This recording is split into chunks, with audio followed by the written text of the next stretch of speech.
All right, music fans, welcome back. It is the Real Music Observer. I'm Dave, observing real music in real time for real people, just like you, right there. Yeah. Try that again, right there. And me.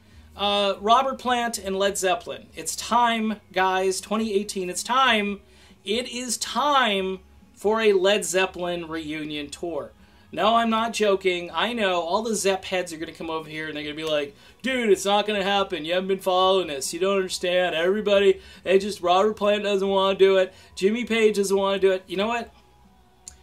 This would be the year to do it. This would be the final Led Zeppelin. They could just do a few dates. Sell a DVD. Sit down on stools. Grab acoustic guitars. Plant, you don't have to sing at the top of your lungs anymore. People just want to see the three of you back together with Jason on drums. That's the way it ought to be. Look, it's been 38 years since John Bonham unexpectedly passed away. And I'll tell you what, back in 1980, people were bummed. I mean, the Zeppelin thing was like when the music died. You know what? They're breaking up? This can't be. I mean, In Through the Outdoor was still on the charts. I think Fool in the Rain was still on the radio when the whole thing came down. And I'm just sitting there going, what are they going to do? Fortunately, Robert Plant kind of picked up where Zeppelin left off, came out with a great solo album, Pictures at 11, had some fantastic tunes like Pledge Pin, Slow Dancer, Burning Down One Side. It made you think, hey, maybe there's hope. And then Principle of Moments comes out, and you're like, this guy he's just killing it. And for 80s mainstream rock radio DJs like myself, Robert Plant was the #1 artist of the 1980s for mainstream rock stations. I mean, album after album, Shaken and Stirred, a little disappointing, but still some terrific moments like Little by Little, Sixes and Sevens.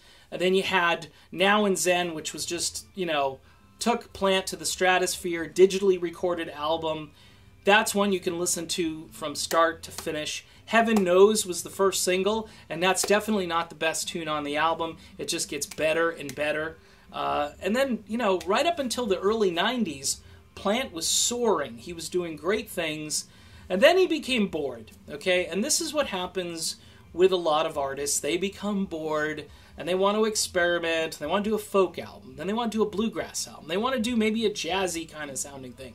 Maybe they want to do acoustics, but they want to do world music. And you're just like, what happened to Led Zeppelin? I mean, we don't even hear the Plant solo stuff from the 80s on the radio anymore, which is embarrassing to mainstream rock stations today. But, you know, it's 30 years ago. You know, you got to move on. You know, Goo Goo Dolls all the way.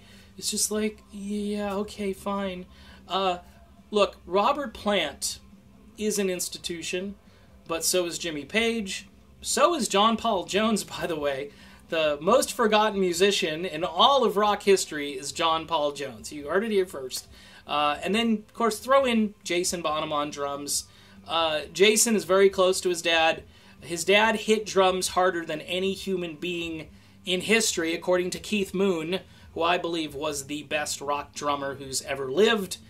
He did things on the drums that no human being has done since. He was kind of like the Jimi Hendrix of drums.